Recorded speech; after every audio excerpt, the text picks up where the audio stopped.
C'est officiel, la culasse est enfin prête. Vous avez sûrement l'impression que ça s'est bien passé pendant cette intro.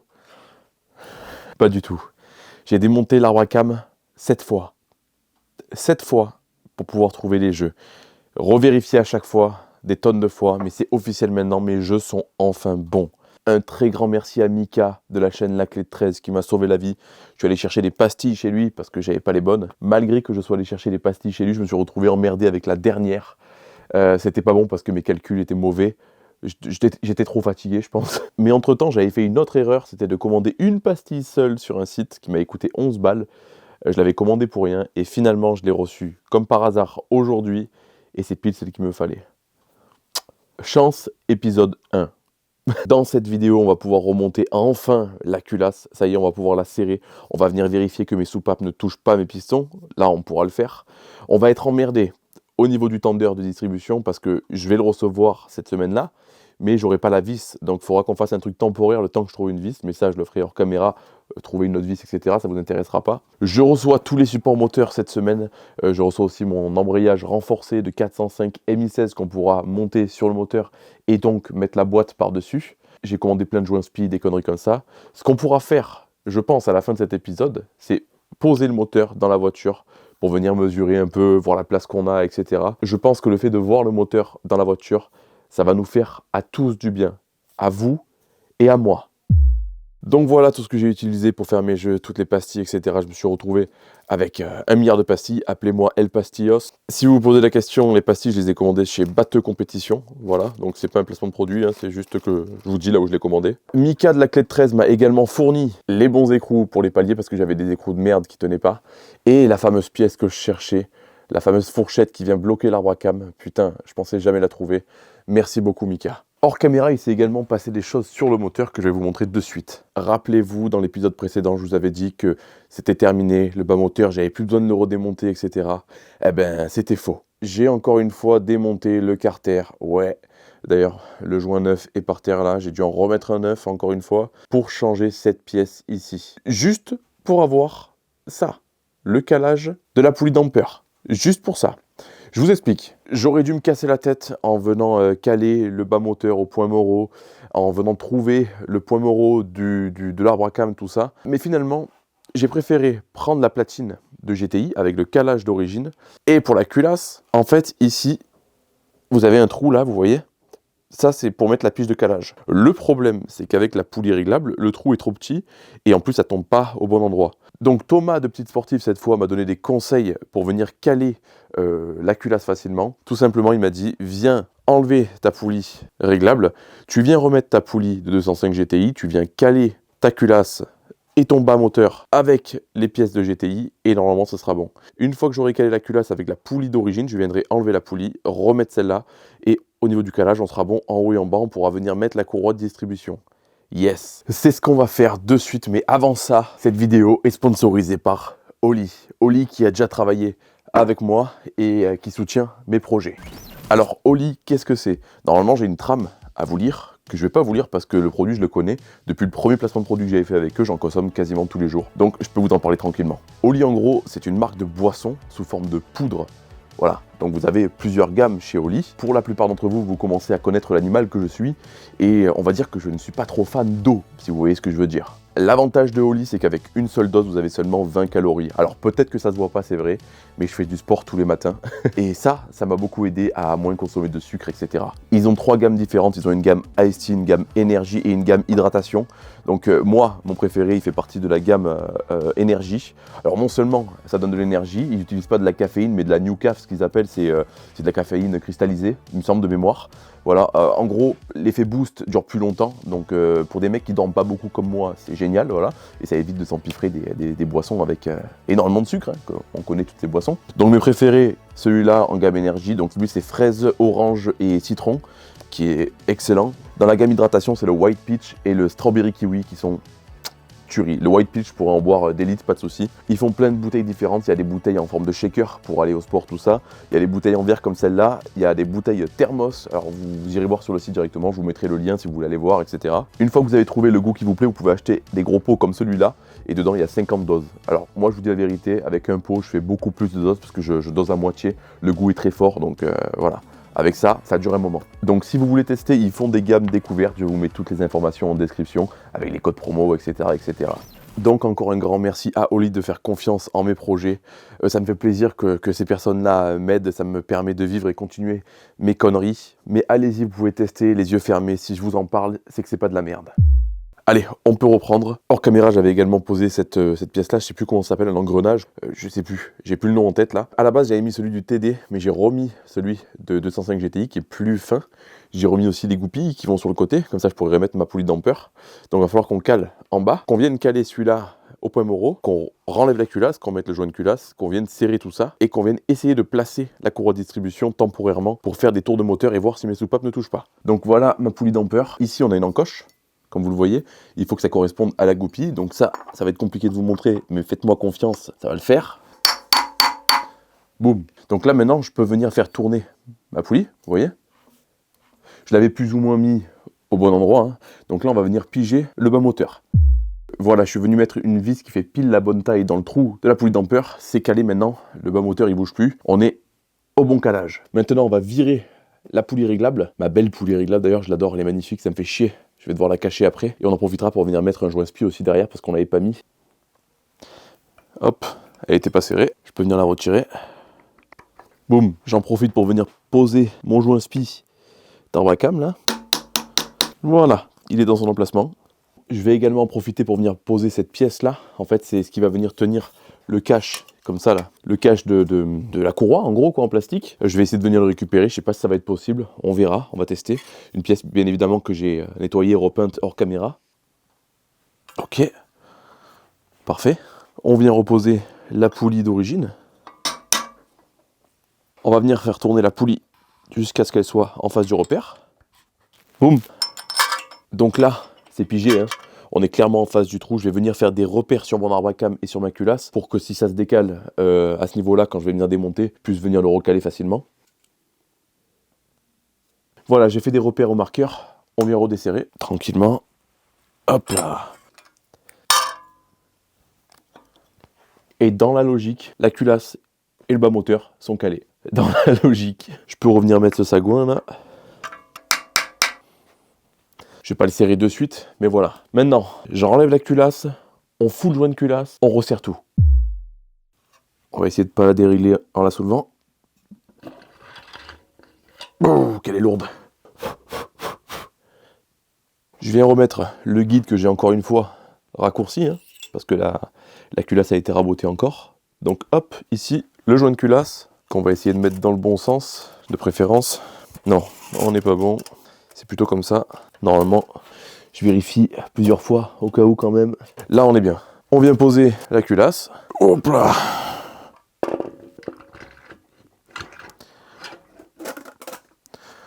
Est-ce que lui, il s'est mis comme il faut? Oui. On est bon partout. On va pouvoir venir serrer tous ces magnifiques goujons ARP. Vous imaginez même pas comment je suis heureux à ce moment-là. Donc là, pour chaque goujon, on a une rondelle et un écrou que je vais venir graisser. Donc là, je vais mettre un peu de graisse. C'est une graisse qui est fournie avec les vis sur la rondelle. En fait, grâce à cette graisse, ça va éviter les frictions au niveau du serrage, que ça frotte sur la culasse, tout ça, pour que le serrage se passe le mieux possible, quoi. Donc, tac. On vient en foutre sur l'écrou aussi. On viendra nettoyer une fois que c'est serré. Et il faut que je vienne faire ça sur tous les goujons, évidemment. À de suite. Le moment le plus important, pour moi en tout cas, un moment à pas foirer, un moment qui me met la boule au ventre. À chaque fois, même quand c'était dans la moto, j'avais toujours une appréhension. Pour la petite anecdote, j'avais pété un goujon sur ma Harley, ma dernière Harley. J'en avais chié pour sortir le morceau de goujon qui restait dans le bloc. On avait dû souder des trucs et tout, c'était un enfer. Donc là, je sais que ça pètera pas parce que c'est du ARP, en plus c'est neuf, tout ça, ça risque pas de péter. J'ai pris les informations de chez ARP directement. Ils nous disent de serrer en 3 séquences à 105 FTLBS, dans l'ordre préconisé. Donc là, ils nous ont mis la séquence de serrage. Voilà. Il faut qu'on fasse 3 passages. 105 FTLBS, alors je sais pas comment ça se dit, c'est foot pound, un truc comme ça en anglais. Ça nous donne 142,38 Nm. Du coup, on va devoir les diviser par 3. Ça nous donne 47,46 Nm. Donc ce qu'on va faire, on va faire un premier passage à 42 47,5, on arrondit à 47. Un premier passage à 47, ensuite on va faire x2, un deuxième passage à 95 Nm et un dernier passage à 142 Nm. Voilà, c'est parti. Là, croyez-moi, j'ai la goutte au front. Là. Ok.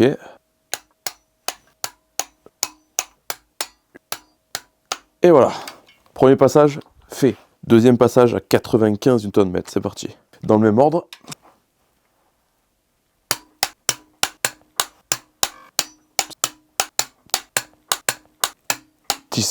Allez, dernier passage. 142 Nm. On va se régaler.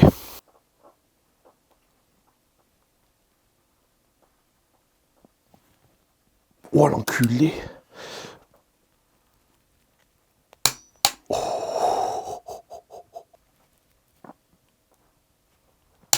Oh. Ok. En fait, ce qui est dur, c'est de tenir le moteur en même temps. De serrer. Ok.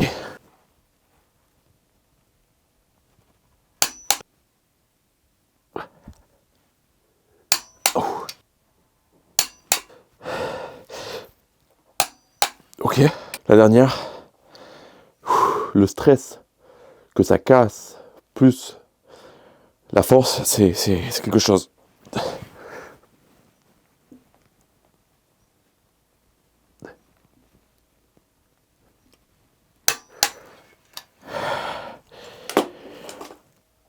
Culasse officiellement serrée. Maintenant, il faut qu'on vienne passer la courroie. Même si on n'a pas de tendeur, on va la poser comme ça juste pour voir à peu près combien il va falloir qu'on rattrape en jeu. Sachant que j'ai commandé une autre courroie au cas où, qui n'est pas encore arrivée à la maison, mais ça ne saurait tarder. Hop, on la passe dedans. Et bah attendez, j'ai pas l'impression qu'on aura grand chose à rattraper au final. J'ai pas l'impression qu'il y ait grand chose à rattraper. Hein. Je vais remettre la poulie par-dessus. Allez, au moins le bas moteur est calé. Putain, je suis rassuré là. Je vous promets, il n'y a pas grand chose. Je suis très content là. Oh là là là, satisfaction. Bon, j'ai remis les repères en face. Pile en face en haut, pile en face en bas. Ce que je vais venir faire, et ça va être un moment très très important. Là, on va savoir si ça passe ou ça passe pas. Si ça passe pas, il y aura soit on vire la culasse parce que c'est mort, on l'a trop raboté, ou alors trouver un joint de culasse beaucoup plus épais.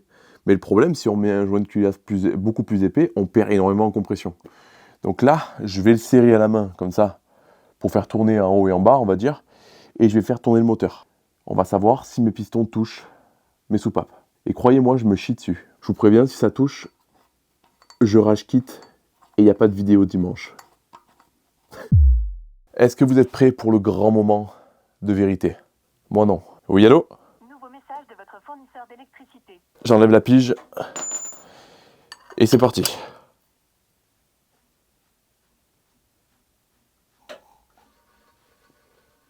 Ah mais je suis con, il y a les bougies.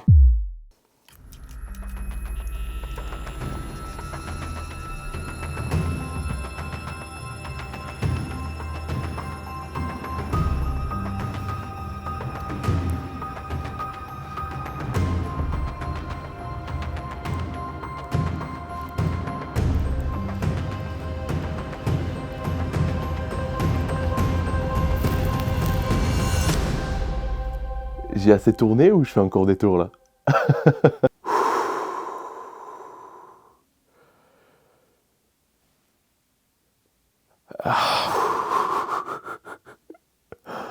Putain, je suis heureux. Vous imaginez même pas comme je suis heureux là. Alors, à revérifier, j'ai l'impression qu'on est décalé d'une dent. En tout cas, on y est quoi. On y est. On viendra la régler avec le matériel qu'il faut, tout ça.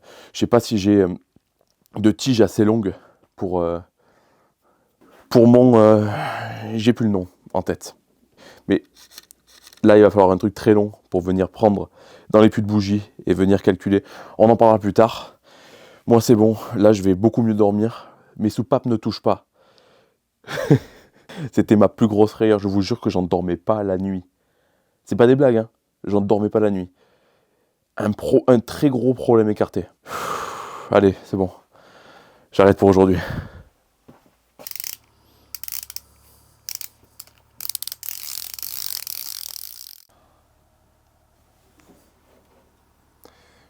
J'attends toujours le colis. Ouais, ça fait 2 jours que je l'attends. Il aurait dû être livré hier. Merci Chronopost pour vos services incroyables. D'ailleurs, si vous me suivez sur Instagram, vous avez dû voir mon pétage de plomb. On est déjà vendredi. On va trouver d'autres trucs à faire en attendant. Mais bon, il reste 2 jours avant que la vidéo sorte. Comme d'habitude, c'est le bordel. Donc voilà, le moteur qui commence sérieusement à prendre forme. Je suis très content. Là, dans le colis que j'attends, il y a le tendeur de distribution, tout ça. Donc pour l'instant, on ne peut pas avancer sur ça. Entre-temps, hors caméra, j'ai regardé un peu pour les supports moteurs. Le gros avantage, c'est que je vais pouvoir remettre le cache qui vient cacher la poulie, là. Sauf que là, vous voyez, les 2 trous, là, c'est les fixations du support moteur. Et en fait, sur les blocs de GTI, il y a un 3e trou qui se trouve ici. Et moi, je ne l'ai pas. Donc, dites-moi dans les commentaires si vous avez une solution. Moi, pour l'instant, temporairement, je montrais le support d'origine de GTI, mais je pense pas que ça sera assez solide sur 2 fixations, donc il faudra trouver un support qui va bien dessus. Comme vous le voyez, j'ai remonté les supports pour soulever le moteur, quand on le mettra dans la voiture. Parlons maintenant de cette pièce-là, l'admission du moteur. Donc l'admission va venir se mettre ici, vous voyez. Et le souci, c'est que d'origine sur les TD, vous voyez, regardez, j'ai remis le tube ici qui sert en fait de remplissage d'huile et de niveau d'huile. Normalement, il y a la tirette, mais ça monte jusqu'ici. Maintenant qu'on va avoir l'admission là, on ne pourra plus en servir. Donc, ce que je pensais, c'est faire un truc sur mesure. Donc, le rentrer, parce que là, il n'est pas rentré. Hein. Voilà, le rentrer en force, parce que c'est rentré en force. Et créer une tirette qui fait cette longueur pour avoir mon niveau d'huile. Et faire un bouchon de la taille de ce trou-là. Voilà. Donc, en gros, ça serait un peu chiant, mais j'aurai le niveau d'huile sous le moteur, en fait. C'est remplissage et niveau d'huile. Là, je suis en train de voir avec la chaîne Bricolage C'est Cool, je pense que ça vous parle, le mec qui a testé toutes les batteries du marché et qui fait des projets électriques, tout ça. Je sais qu'il a des machines d'imprimante 3D et qui gère carrément les logiciels de 3D. Donc je lui ai demandé s'il pouvait m'aider à faire un petit truc sur mesure. Et il m'a dit pas de souci, donc affaire à suivre. Ce qu'on va faire en attendant le colis, c'est qu'on va venir installer la pièce qui se trouve ici. C'est la pièce qui va venir maintenir la bobine jumeau-statique et le boîtier thermostat, avec le Calorsta au bout, tout ça. Et à chaque fois, je dis Carlosta, mais c'est Calorsta. C'est dur à dire, en fait, c'est pour ça qu'on dit tous pareil. Mais pour venir mettre cette pièce, il faut qu'on crée un joint, parce que franchement, je ne l'ai pas trouvé, et j'avais pas envie de chercher, j'ai acheté du joint à découper, et on va créer un joint ensemble, si vous voulez. Je vais vous montrer comment on va faire. Donc voilà ce qu'on va faire. On va utiliser une feuille blanche et une feuille de joint. En fait, ça, c'est des feuilles que vous pouvez acheter. C'est du joint à découper, si vous voulez, du joint papier. Donc avant de découper directement dans le papier, on va venir faire un modèle avec la pièce. En fait, c'est cette forme-là qu'il va falloir qu'on fasse là. Donc ce que je vais faire, c'est que je vais la poser sur le papier. Je prends mon marqueur et je viens faire les contours. Comme ça. Bon, on va oublier cette technique, c'est de la merde en vrai. Ce qu'on va faire, c'est qu'on va mettre la pièce comme ça. On va venir la mettre dessus. Et on va faire une technique un peu plus barbare. Je viens tâter les contours avec les doigts comme ça vient de tordre la feuille. Ce sera pas exact, mais bon, c'est pas grave. Là, j'ai à peu près la forme de la pièce. Je vais venir la découper.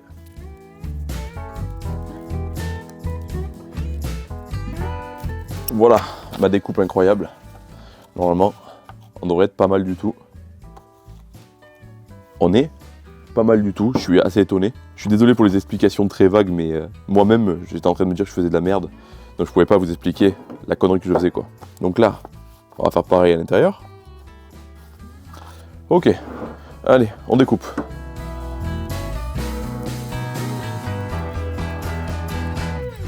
Voilà, ma forme est découpée. On va venir vérifier une dernière fois. On est pas mal du tout. Tous les trous tombent en face. On est nickel. J'ai ma forme qu'on va venir récupérer là-dessus. On va essayer de gaspiller le moins possible de papier.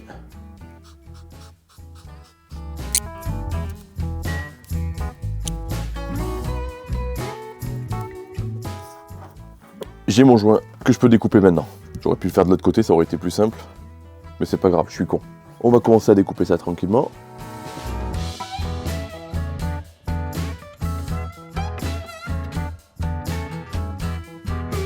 Et voilà, on a un magnifique joint sur mesure. Boum. J'ai posé mon joint à son emplacement, c'est nickel. Une fois que la pièce sera plaquée contre, il viendra pile aux bons endroits. Je sais qu'il y en a qui vont râler, mais je vais venir mettre un filet de pâte à joint parce que j'ai pas envie de le redémonter plus tard. Je préfère mettre un filet de chaque côté du joint pour vraiment qu'il fasse son taf. Ça, c'est une grande histoire, la pâte à joint, mais croyez-moi, ça sauve des vies. On vient mettre un filet. Je remets les guides. On met le joint en place. Comme à mon habitude, je remets un filet dessus. Voilà, ça suffira. Je comprends pas, moi, les gens qui aiment pas la pâte à joint. C'est quand même une sacrée invention. D'ailleurs, dis-moi dans les commentaires si t'es plutôt team pâte à joint ou team pas du tout de pâte à joint. Ok, on va remettre direct la vis que j'avais oubliée la première fois. On se remet les vis. Hop. Que j'ai bien sûr nettoyé au préalable. Le couple de serrage, c'est juste avant que ça pète.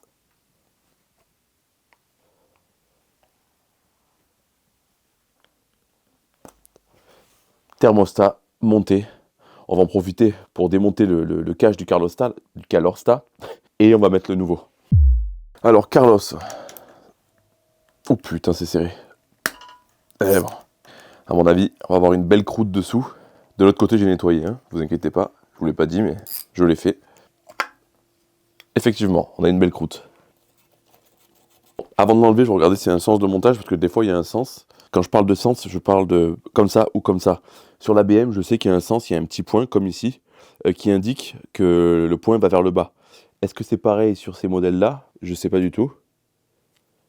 Ouais, vu l'écriture, ça va en bas. Allez, je nettoie l'intérieur, on pose le nouveau Carlosta avec son nouveau joint. Je mets un chiffon à l'intérieur pour pas foutre de la merde partout.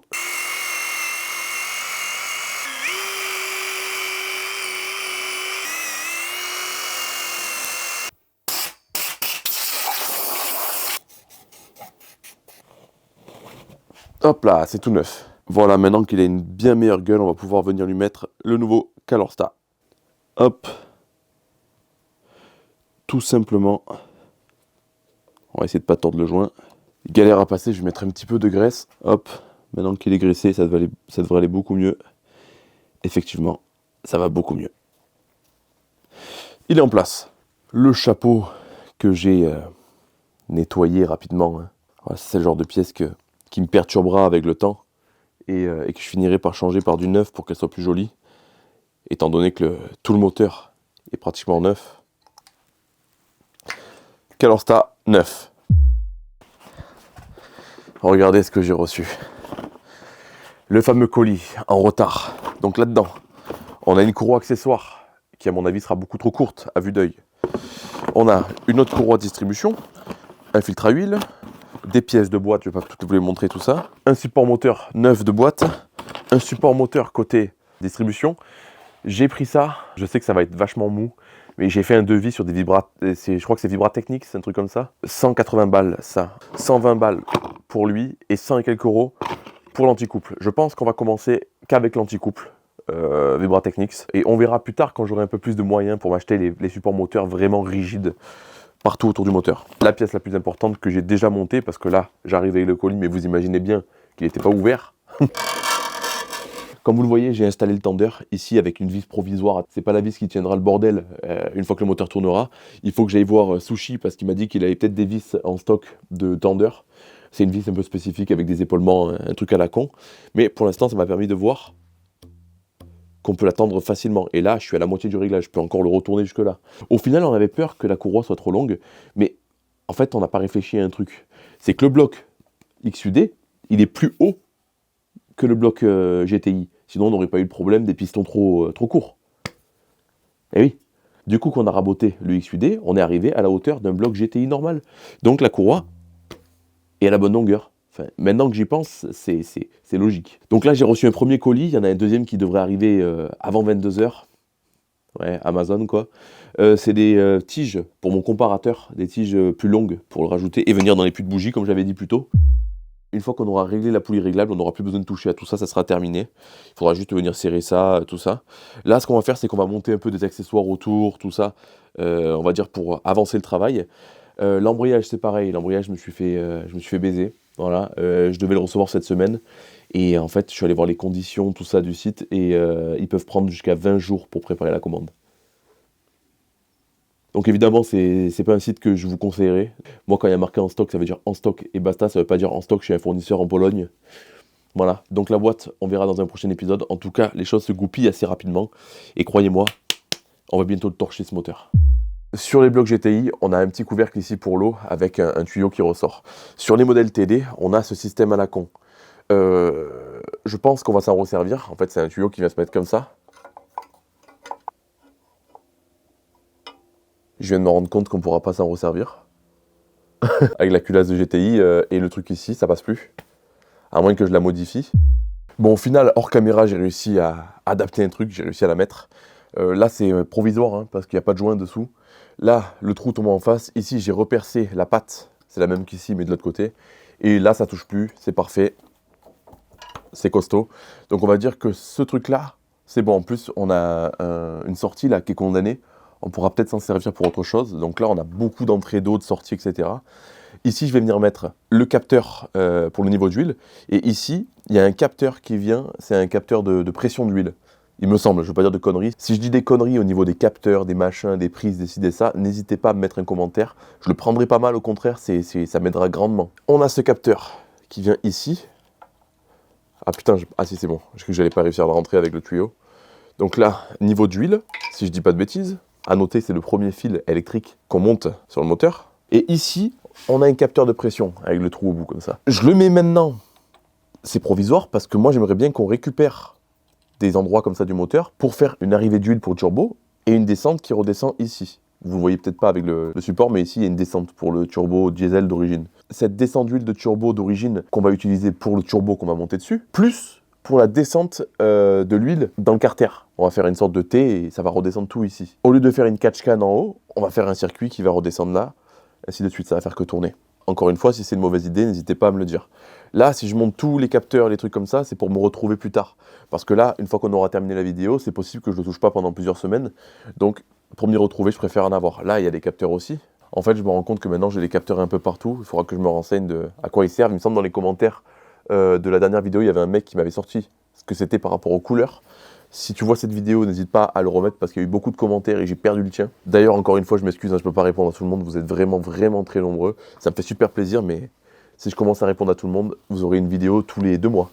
Et je me répète peut-être, mais si vous avez un truc important à me dire, n'hésitez pas à me contacter par mail au bordelcontact@gmail.com ou alors sur Instagram. C'est des endroits où je réponds quasiment tout le temps. Ça, c'est bon.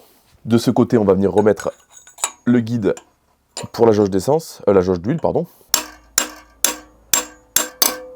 En place. Le conduit qui est ici, dites-moi en commentaire parce que j'ai aucune idée de ce que c'est. C'est sûrement un conduit d'eau. Mais à quoi il correspond? Sachant que là maintenant j'ai 1, 2, 3, 4, 5, 6, 7 sorties d'eau. C'est le bordel. Ici c'est l'emplacement du filtre à huile. Je ne vais pas venir remettre la plaque qu'il y avait d'origine pour tenir le filtre à huile. On va venir mettre une plaque sandwich pour pouvoir mettre un radiateur pour refroidir l'huile. Il y aura 2 conduits qui partiront au radiateur d'huile. Donc ça pour l'instant on met de côté. J'ai le filtre à huile, j'ai tout. Ici c'est pareil, c'est un truc d'huile. Pareil, je ne me rappelle plus ce qu'il y avait dessus. Il y avait sûrement un capteur. Ici je vais m'en servir sûrement pour le turbo, justement. Ça me permettrait de garder de l'autre côté le capteur de pression d'huile. Ça, c'est mes plans.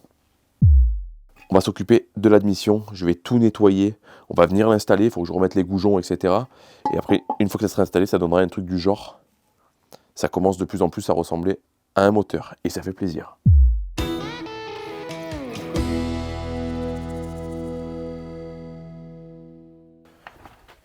Voilà.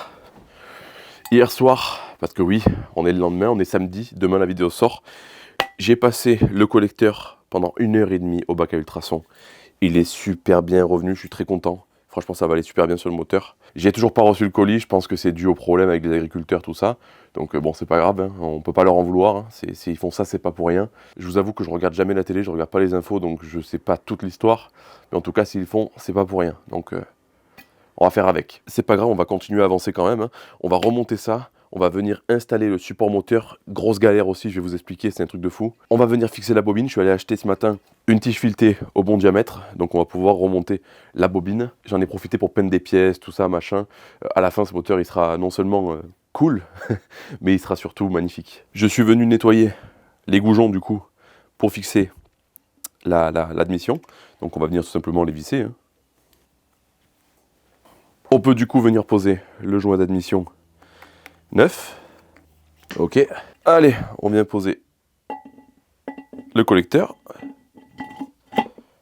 Ah, que c'est beau. Oh, on va mettre des rondelles. À chaque fois, bien sûr, tout nettoyé, tout propre. Hein. Voilà, c'est fixé. Il y en a plein qui doivent se demander pourquoi je monte tout ça maintenant. En fait, le moteur de base, c'était un TD que j'ai démonté moi, donc je sais à peu près comment c'était foutu. Sauf que là, je suis en train de monter des pièces d'un moteur que je n'ai jamais démonté. Un moteur que je connais pas, j'ai jamais bossé sur un moteur de GTI, encore moins sur un truc hybride comme ça. Donc ça me permet, au fur et à mesure de monter des pièces, de voir où c'est que ça risque de bloquer, où c'est qu'il va falloir faire des trucs, tout ça. Et là, ben déjà, c'est de plus en plus clair pour moi parce que je commence à comprendre. Là, maintenant qu'on a fait ça, on va s'occuper de la bobine et le support moteur. Si vous avez vu l'épisode précédent, vous avez vu que j'ai cassé les vis qu'il y avait là pour tenir la bobine. Donc là, c'est un essai que j'ai fait parce qu'il y en avait une qui avait foiré dedans, donc j'ai repercé, j'ai refait un filetage, mais c'est un peu bancal. Donc là, ça, je l'ai fait hors caméra, mais en fait, on va venir couper des morceaux de tige filetée, les rentrer à l'intérieur, venir coller la bobine avec des écrous, et ça bougera plus, tout simplement. Donc là, elle est assez longue, hein. On va venir la recouper. Voilà, elle est embutée. Je vais rentrer ma bobine dessus. Hop, un petit trait pour savoir où je coupe. Et je peux la retirer.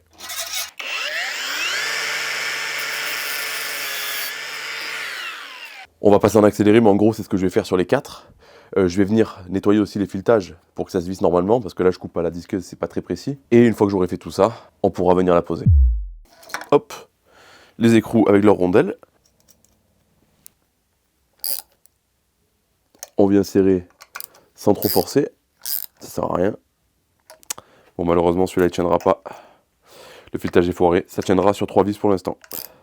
Il faudra que je vienne repercer et faire un filetage plus gros à l'intérieur. Ça me fait chier d'avoir une vis manquante, quoi. Bobine et admission fixée, je sais pas pour vous, mais moi je trouve que ça commence vraiment à avoir de la gueule. Allez, le support moteur. Avant que je t'explique le bordel du support moteur, si t'es arrivé jusqu'ici... Ouais, Peter. Ouais, je te dérange. Non, vas-y, j'étais en train de tourner, mais dis-moi. Ah merde. Si t'es arrivé jusqu'ici dans la vidéo, mets-moi en commentaire. Merci, Peter. Le support moteur, le problème que j'ai. Ça, c'est un support moteur, comme vous le voyez, de 205 GTI. D'origine, sur ce bloc, il y avait un support moteur de TD. Le problème du support moteur de TD, c'est qu'il venait au milieu ici, au milieu de la courroie. Sauf que, sur un TD, la courroie, elle fait comme ça parce qu'il y a la pompe d'injection ici. Voilà, donc ça fait ça fait un bordel, ça revient ici. Donc ça passait plus avec ce système que j'ai mis maintenant. Le support de GTI, je peux le mettre dessus. Le souci, c'est que j'ai 2 fixations et celle-là, elle se retrouve dans le vide, puisque sur le bloc de GTI, il y a un petit triangle qui se trouve ici, qui vient tenir le support moteur. J'ai donc cherché d'autres solutions et j'ai vu avec Thomas de Petites Sportives, il m'a dit prends un support de TCT. Ce matin, je vais sur le Bon Coin, je trouve les supports moteurs de TCT, ça me coûte 150 balles, voilà, parce que les gens se touchent la nouille sur le Bon Coin, encore une fois. Je commande, mais sans vérifier avant. Donc je demande à Thomas qu'on vérifie quand même tout ça, il m'envoie une photo de son bloc à lui, un 2 litres HDI, 2 litres 1 je crois, un truc comme ça, et en fait ça correspond pas du tout. Donc j'annule toutes mes commandes, et je suis bloqué avec ça. Donc je vous montre, ici, là c'est dans le vide. Donc j'ai trouvé une solution. Ah oui, il y a un autre problème aussi, c'est que ici là vous voyez, la courroie elle passe au poil de cul. Donc ce que je vais faire c'est que je vais venir frotter cette partie-là, pour pas que ça frotte. Voilà, là c'est vraiment au micron. Et de ce côté, ce que j'ai pensé, c'est que je vais fabriquer une patte, en fait, qui va venir se fixer sur le bloc et sur le support. Avec ça. Avec ce gros morceau d'IPN, je pense, je sais pas ce que c'est à la base, un truc en métal, quoi, que je vais venir couper. Je vais venir faire une patte comme ça, qui viendra se prendre sur le bloc et ici, sur le support. C'est ce qu'on va essayer de fabriquer maintenant. C'est la bonne occasion pour sortir le monstre de chez Enel. Bon, malheureusement, j'ai pas les gros disques qu'il faut, normalement.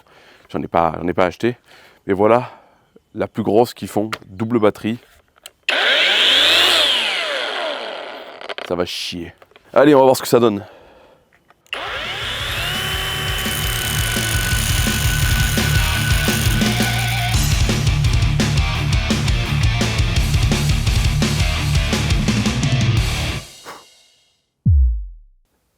Putain, c'est parfait. Oh oui. Mes calculs scientifiques sont bons.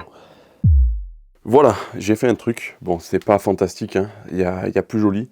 Mais écoutez, vu l'épaisseur du métal, ça bougera pas. Ça servira de troisième vis pour le support. Croyez-moi, ça bougera pas.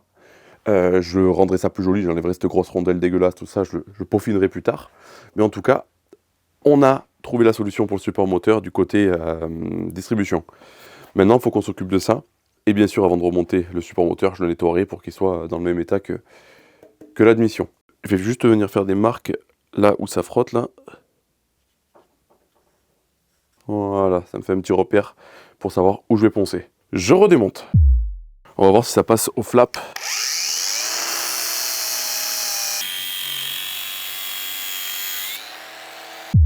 Voilà, je l'ai posé à sa place et regardez, magnifique. Ça passe nickel maintenant. Il y a même de la marge si jamais j'ai trop tendu mon tendeur là. Parce que si je le détends, en fait, la courroie elle va se rapprocher du support. Mais vu la matière que j'ai enlevée, ça passe nickel. Je suis très content. Hein. Le nettoyage de la pièce, je vais vous le passer hors caméra, hein, bien sûr. Mais on a bien avancé, je suis très content. J'aurais vraiment aimé régler la poulie dans cet épisode. Malheureusement, ça va être compliqué puisqu'il y a marqué livraison avant 22 h. Mais vu l'heure qu'il est, je sais très bien qu'ils passeront pas. Donc on verra ça dans un prochain épisode. En tout cas, je trouve qu'on avance assez vite, que tout se goupille à peu près bien. Pour une fois que la malédiction est un peu loin, y a des problèmes de livraison. On sera jamais tranquille de toute façon. Dites-moi dans les commentaires ce que vous pensez de ce magnifique moteur. Moi, pour l'instant, j'en suis très fier. La semaine prochaine, il y aura une vidéo. On va s'occuper de la 206 parce qu'il faut que je la torche. On va faire courroie, machin. On va tout faire le complet. Il y a eu plein de choses que j'ai fait hors caméra aussi que je vous montrerai. Comme ça, elle dégage, je me fais quelques sous pour terminer ce projet incroyable. Pensez à vous abonner sur Instagram. Je mets des stories tous les jours si vous voulez être au courant de tout ce qui se passe, tout ça. Avant tout le monde, c'est le meilleur moyen de le savoir. Si vous voulez soutenir financièrement mes conneries actuelles et mes conneries futures, il existe mon site internet aubordel.fr où je vends des vêtements, des stickers, Allez voir, il y a pas mal de trucs et je travaille sur pas mal de nouveautés. Je vous remercie tous pour votre soutien et je vous dis à la semaine prochaine. Et ne vous inquiétez pas, bientôt, on va aller claquer des culs.